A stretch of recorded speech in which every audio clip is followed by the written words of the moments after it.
Bismillahirrahmanirrahim. Assalamualaikum warahmatullahi wabarakatuh.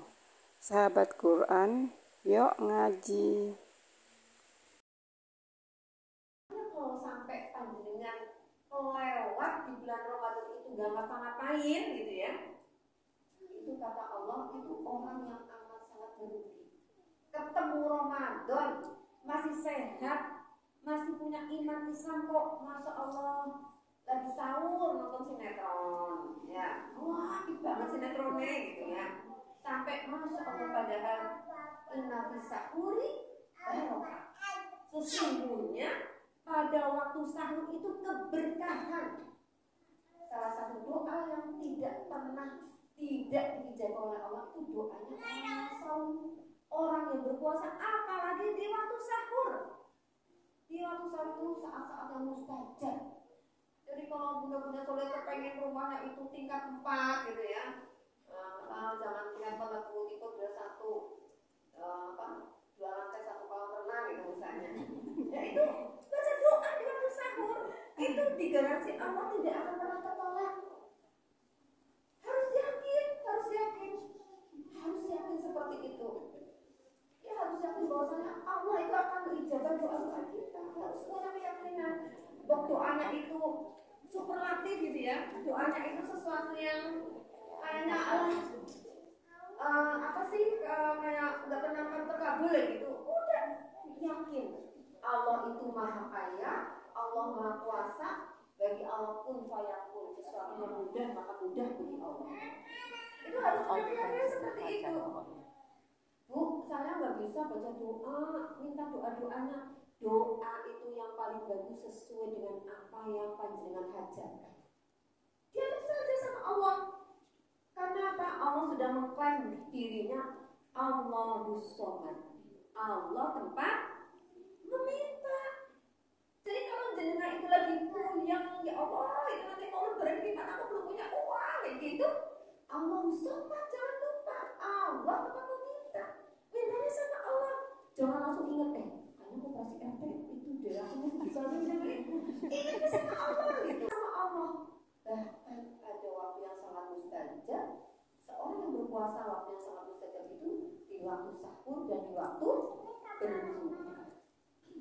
Makanya bagi panjenengan jangan sampai waktu-waktu mustajab itu jenengan malah ketepret di depan TV lewat. Aduh, itu malaikat sudah siap-siap amin itu.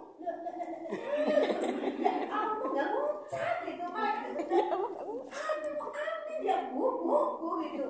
Enak-enak itu sambil tunggu di sirup ya Allah, mana sirup nggak ada gitu.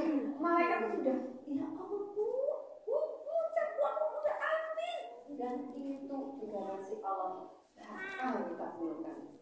Allah mengklaim di surat Al-Ikhlas, Allahu Somad, Allah tempat meminta. Cuma kita kadang lupa. Sudah ada maha kuasa, maha luar biasa, maha kaya. Jenengan ketika nggak punya uang, ingatnya ya Allah, apa aku pinjam online ya, setiap kali kok muncul aja iklannya ini, pinjaman online, kok muncul, begitu ngapain pinjaman online, aku ngekon ini gitu. Kita karena nggak ingat ada Allah di atas kita yang bu mau doa apa, aku kabulkan, aku beri. Kita lupa, sibuk dengan apa, dengan macam-macamnya, masya Allah. Padahal ada Allah yang sudah siap memberikan kepada jenengan min haitsu la yahtasib. Min haitsu la yahtasib artinya apa bu? Dari arah yang tidak disangka-sangka. Dari arah yang tidak disangka-sangka. Kenapa? Karena kita yakin dengan Allah. Kita takut nanti Allah marah bolak-balik minta. Padahal masya Allah.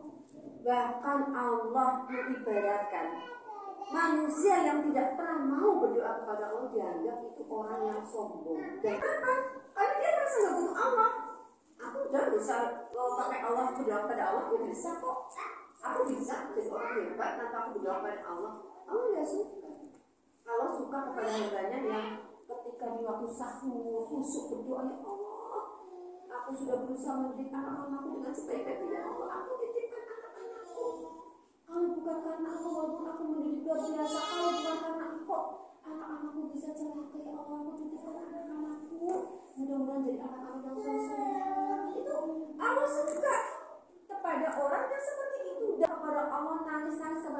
langsung kepada Allah. Karena apa? Allah Maha Perkasa, Allah Maha Kaya, dan Allah terpanggil kita. Makanya di waktu sahur, di waktu berbuka, ibu jangan sampai kelewat. Itu waktu mustajab. Ibu mau minta apapun tuh dikabulkan Allah. Karena apa? Karena kita nggak pernah tahu kapan doa kita dijabah oleh Allah. Dijabah oleh Allah. Kita nggak pernah tahu. Ya seperti tadi. Nah kalau sekarang kita memiliki waktu mustajab, yaitu waktu bulan Ramadan, apalagi waktu sahur dan berbuka. Itu berdoa itu paling bagus seperti itu, ibu-ibu. Sesuai dengan hajat kita dan dialog. Kenapa? Karena kita sering merasa terlalu jauh dengan Allah. Kan seperti itu, sering merasa terlalu jauh dengan Allah. Kalau mau baca doa, tanya dulu ke Ustaz, aku mau kepengen doanya ini, hajatnya ini. Terus lafalnya apa ya Ustaz? Lafalnya apa? Padahal kata Allah, sesungguhnya Allah itu dekat. Bahkan dekatnya Allah itu melebihi, kata Allah melebihi sini. Ini apa ya namanya ya? Urat nadi. Allah itu lebih dekat dari kita daripada urat nadi kita. Jadi kita selama ini kan merasa Allah itu terlalu jauh, sehingga ketika ada apa-apa udah langsung wah banyak ustaz ini lah. Padahal masya Allah itu maha pintar, nggak usah pakai bahasa Arab. Jangan nangis-nangis di tengah malam itu justru apa yang dengan nangis itu ketika sahur, ketika berbuka, itulah yang akan dijabah oleh Allah. Yang penting apa? Yakin ketika saya berdoa dan janji Allah, ini waktu yang mustajab, ini tempat yang mustajab, maka doa itu dikabulkan oleh Allah. Dan bagi bunda-bunda saudara semua yang di sini, semua panjenengan semua punya senjata yang luar biasa keren, luar biasa canggih yang tidak dimiliki oleh siapapun untuk anak-anak jenengan, putra putri jenengan. Punya senjata yang keren super canggih. Putra jenengan mau jadi apa? Itu senjatanya di jenengan semua. Senjatanya apa itu Bu? Doa. Karena apa yang kita ucapkan ke anak kita itu yang akan terjadi. Makanya senjata kita ini jangan sampai malah untuk apa menghambat kesuksesan anak-anak. Bocah petakilan ya, ngesuk gede jadi itu kan becak apa? Jadi itu kan becak Bu. Itu makanya benar-benar benar itu Bu. Makanya dijaga. Karena senjata yang paling berharga seorang ibu itu lisannya. Apa yang diucapkan seorang ibu untuk anak itu langsung diaminkan oleh malaikat. Makanya kalau misalnya anaknya itu lagi super kreatif, kayak gitu, doanya yang lambung tinggi, ya Allah, menjadi petakilan terus astagfirullahaladzim, ya Allah menjadi presiden, ya Allah, makanya dari kecilnya lagi, kenapa jadi presiden, terus ya nanti mama tinggal di sana kamu, jadi masa Allah ciptakannya gini, kayak gitu Bu, doanya itu superlatif, harus dengan kalimat-kalimat positif. Kan kita pernah dengar ya Bu ya, waktu kita masih kecil, orang tua kita kalau ada anaknya yang petakilan kan bocah jadi jenderal kan kayak gitu ya. Orang tua zaman dulu begitu. Kenapa? Karena apa yang diucapkan oleh seorang ibu, maka pun saya pun itu yang akan terjadi. Makanya kalau sebenarnya sukses seorang anak tergantung dengan semua. Lisan yang dengan itu yang akan menentukan sukses tidaknya seorang anak. Oh punya alat senjata yang sangat luar biasa kok. Masih wah ya Allah aku gimana ibu pakai lisannya. Ada seorang ustaz ketika ceramah, alhamdulillah anak saya semuanya 10-10-nya hafiz Quran. Ketika ditanya ustaz kok bisa anak-anak 10 dan semuanya hafiz Quran, ininya apa ustaz tipsnya? Beliau apa? Seorang orang tua itu dia punya senjata untuk anak-anaknya yang akan dijabah oleh Allah. Ridhonya Allah terletak pada ridho orang tua. Tapi sering kita lupa kita punya senjata yang luar biasa. Sering kita berdoa hanya kepada Allah ketika apa? Ketika waktu berdoa saja. Habis sholat berdoa, Rabbana hab lana min azwajina wa dzurriyyatina qurrata a'yun. Ketika waktu tertentu saja. Ustaz tadi setiap kali berkelebat ingat anaknya, beliau sebut nama anaknya. aku kok belum transfer uang kuliah anakku ya, si Safira misalnya. Itu langsung, ya Allah berkahilah anakku Safira, mudahkan segala urusannya.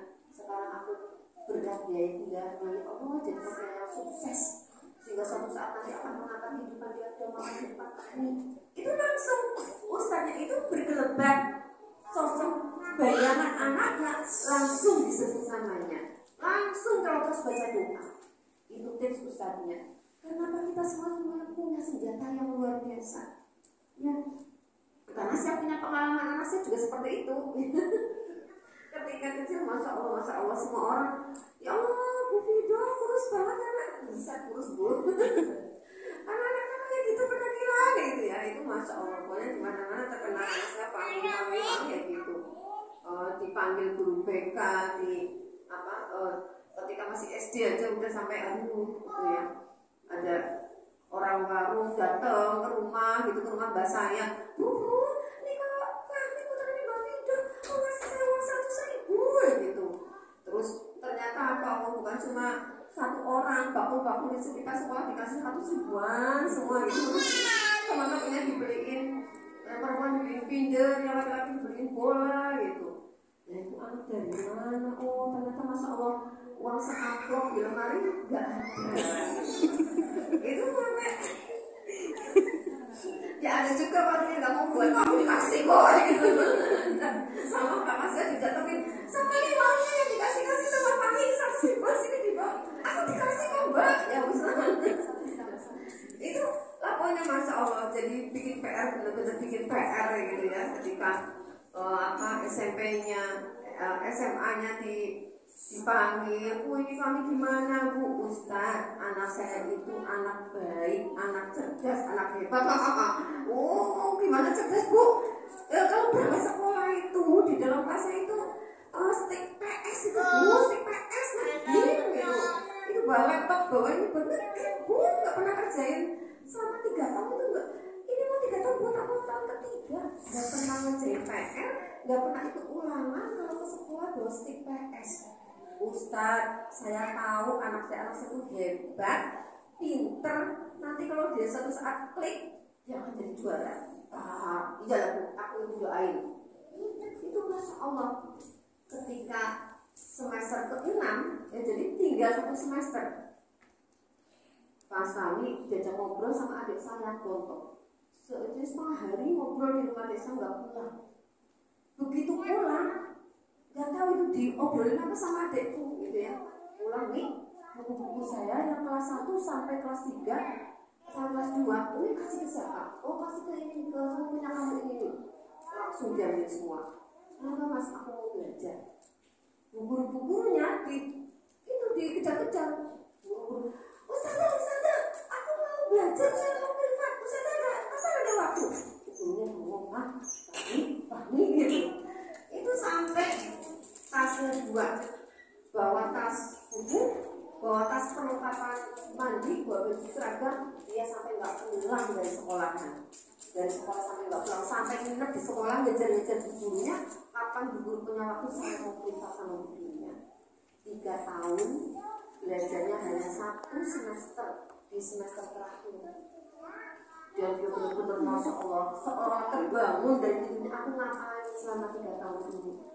Akhirnya lalu ketika ujian dia udah give up. Kalau pakai pendaftaran pakai rapor, jalur PMDK, jalur ini aku nggak bakal terima. Rapornya banyak yang nilainya 5. Ya kok nilainya 5 itu? Akhirnya dia udah nggak tahu harus SBMPTN, penerimaan mahasiswa baru. Ketika penerimaan mahasiswa baru diterima di ITS, diterima di Brawijaya, diterima di UNS. 3 perguruan tinggi negeri diterima semua. Teman-temannya yang pada sekolah, kami, kamu 3 tahun nggak ngapa-ngapain, aku 3 tahun berangkat, kamu diterima. Itu masa Allah doa. Karena saya selalu, kalau ustadznya bilang, Bu, ini kita namanya itu di bawah kelasnya Fahmi. Ini kelasnya Fahmi Bu. Ini kantor kita. Itu kalau tiba-tiba berubah, hampir semua guru, bapak ibu guru nyebutnya Fahmi. Hampir semuanya kayak gitu. Ustaz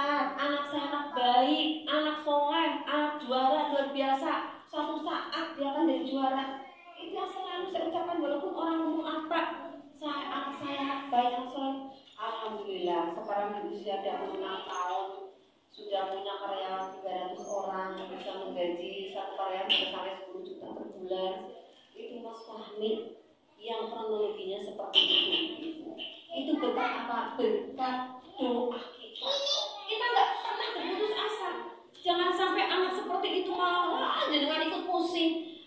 Yakin aja, ya Allah, Engkau janji kayak gitu aja sama Gusti Allah. Engkau janji mulut ini itu senjata buat anak saya, ya Allah. Maka kabulkan doa saya gitu. Kenapa? Tidak boleh ya, Bu. Sama tetangganya bisa begitu dekat juga semuanya keluar. Seharusnya Allah somat, Allah tempat curhat yang terbaik, Allah tempat mengadu yang terbaik, Allah tempat bercerita yang terbaik. Malah sangat dianjurkan. Kenapa?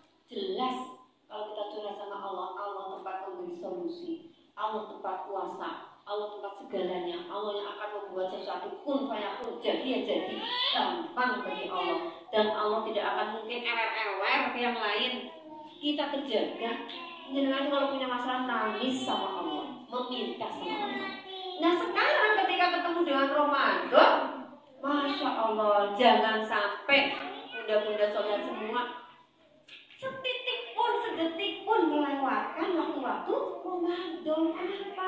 Kalau nggak baca Quran, mulutnya dermemer ibu, lagi nyiapin sahur, sambil lagi nyiapin sahur, Allahumma sholli wa sallim ala sayyidina Muhammad, Allahumma sholli wa sallim. Kan bisa mulutnya sambil segitu, kalau begitu. Subhanallah, alhamdulillah, wa la ilaha illallah, Allahu akbar. Bisa mulutnya itu, astagfirullahaladzim, astagfirullahaladzim. Jangan sampai kata Allah, orang yang sangat merugi adalah orang yang dipertemukan dengan Ramadan dan dia tidak mendapatkan apa-apa ketika Ramadan lewat.